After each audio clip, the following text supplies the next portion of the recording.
G20 के delegates और विदेशी मेहमानों के स्वागत के लिए दिल्ली के चांदनी चौक में खास तैयारियां की गई हैं। व्यापारी से लेकर जनप्रतिनिधि तक उनकी भारत यात्रा को यादगार बनाना चाहते हैं।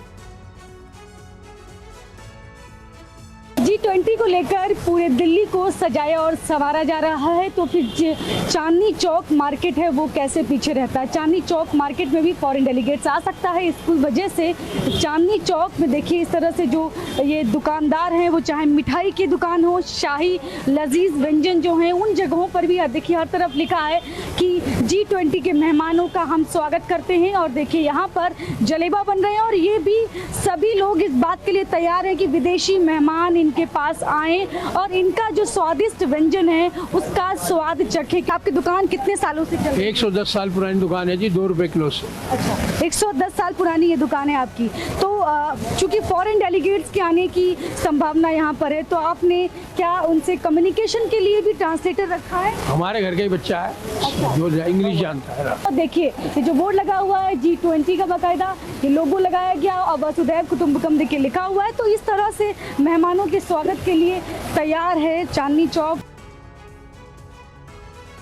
और G20 डेलीगेट्स के स्वागत के लिए दिल्ली के ऐतिहासिक चांदनी चौक के लोग कितने तैयार हैं, वहां से TV9 भारतवर्ष संवाददाता की ये रिपोर्ट। G20 को लेकर चांदनी चौक में किस तरह की तैयारियां हैं, ये जानने के लिए हम पहुंचे हैं चांदनी चौक। तो यहाँ पर देखिएगा कि जो व्यापारी हैं वो मेहमानों के स्वागत के लिए दुकानों को सजा रहे हैं। CTI की तरफ से मेहमानों के स्वागत के लिए इस तरह से पोस्टर्स भी लगाए जा रहे हैं। जयेश गोयल जी हैं CTI के chamber of trade and industry. तो आपने क्या तैयारियाँ की हैं चांदनी चौक में व्यापारियों से बातचीत से? देखिए, जब से G20 की घोषणा हुई है, वैसे तो पूरे दिल्ली के व्यापारी उत्साहित है, लेकिन चांदनी चौक जो कि दिल्ली और देश का दिल कहा जाता है, यहाँ के व्यापारियों में बहुत उत्साह है। CTI ने इसके लिए विशेष तैयारियां की है। इस तरह के पोस्टर पूरे चांदनी चौक में जगह जगह लगाए गए हैं।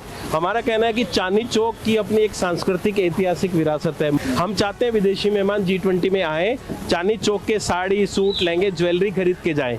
इसके अलावा चांदनी चौक अपने स्ट्रीट फूड के लिए गोलगप्पे, पापड़ी, दही बल्ले, छोले भटूरे, जलेबी, इसके लिए बहुत फेमस है। हम चाहते हैं G20 के मेहमान यहाँ पे आए, यहाँ के व्यंजनों का लुत्फ उठाएं। इसीलिए CTI ने जगह जगह पे इस तरह के स्टिकर पोस्टर भी लगाए हैं।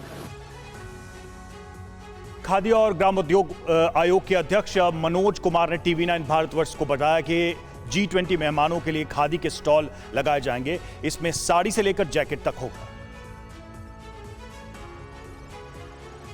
दिल्ली के मंडपम में जब G20 देशों से सदस्य बैठक कर रहे होंगे, उस समय उनके पास खरीदारी का भी विकल्प होगा।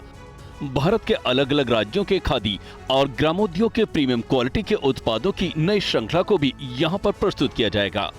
सिल्क से बनी हुई मोदी जैकेट, एरी सिल्क से बनी हुई मोदी जैकेट, हम इस तरह से बहुत सारी जैकेट, बहुत तरह से खादी उत्पादों का हम लोग वहाँ पे बिक्री के लिए रखेंगे। आप देख पाएंगे कि किस तरह से हमारे लेह लद्दाख और कश्मीर में बने हुए हमारे शॉल, हमारी पश्मीना, हमारे किस तरह से हमारी बहनों के लिए भी जो लोग विदेशों से आएंगे वो लोग खरीद सकते हैं। ये मोदी जैकेट, इस तरह से हमारी गुजरात की पटोला साड़ी, बनारसी साड़ियाँ, इस तरह से ना जाने हमारे कितने उत्पाद, हर्बल टी, हमारी मुल्तानी मिट्टी, हमारा हनी, हमारी ये जिस तरह से हमारी ग्रीन टी है, वो भी हम लोग विदेशी बाजारों तक हम लोग उपलब्ध करवाएंगे। मतलब देसी सामान को विदेशी बाजार तक पहुंचाने की कवायद भी G20 की एक बैठक है। Of course. G20 की बैठक के दौरान सुरक्षा के खास इंतजाम किए गए हैं। इसे ध्यान में रखते हुए नॉर्दर्न रेलवे ने सफदरजंग स्टेशन को पूरी तरह से बंद करने का फैसला किया है। ये रिपोर्ट देखिए। देखिए, जो 9th और 10th को जो हमारे को ट्रैवल एडवाइजरी मिली है दिल्ली पुलिस डिपार्टमेंट से, उस ढंग से हम लोगों को अपना ट्रेन शेड्यूल थोड़े से चेंजेस किए हैं हम लोगों ने। बेसिकली नई दिल्ली स्टेशन में अजमेरी गेट साइड पे थोड़ा रिस्ट्रिक्शंस हैं, इसलिए हम लोगों ने कुछ ट्रेन्स वहाँ पे कम की हैं। और सेम वे में दिल्ली, पुरानी दिल्ली जो स्टेशन है हमारा, उसमें राजघाट वाली साइड पे कुछ 10 तारीख को कुछ रिस्ट्रिक्शंस हैं, उसके लिए भी हमें कुछ इंतजाम किए हैं। तो बेसिकली हमने लॉन्ग डिस्टेंस ट्रेन्स को किसी को कैंसिल नहीं किया है, जो मेल एक्सप्रेस रहती हैं हमारी, लेकिन जो कम्यूटर ट्रेन्स रहती हैं जो कि डेली लोग आते हैं और वापस जाते हैं, और कुछ इंटरसिटीज़ है जो कि बेसिकली डेली पैसेंजर्स के लिए होती है, उनको हमने कुछ कैंसिल किया है। क्योंकि वैसे भी उस दिन 9th और 10th को थोड़ा सा छुट्टी है, पब्लिक हॉलीडे है, तो वैसे भी ट्रैफिक कम होना था, लेकिन उसको हमने कैंसिल किया है। देखिए दिल्ली में कोई भी स्टेशन पूरी तरह से बंद नहीं हुआ एक्सेप्ट सफदरजंग, जहाँ पे बहुत लिमिटेड हमारी 4 या 5 ट्रेन आती हैं पूरे दिन में। जिन पैसेंजर्स का टिकट कैंसिल हुआ, मतलब मान लीजिए कोई ट्रेन कैंसिल कर रहे हैं तो उनके रिफंड वगैरह भी प्रॉपर? जी, वो एज पर रूल उनको पूरा रिफंड मिलेगा।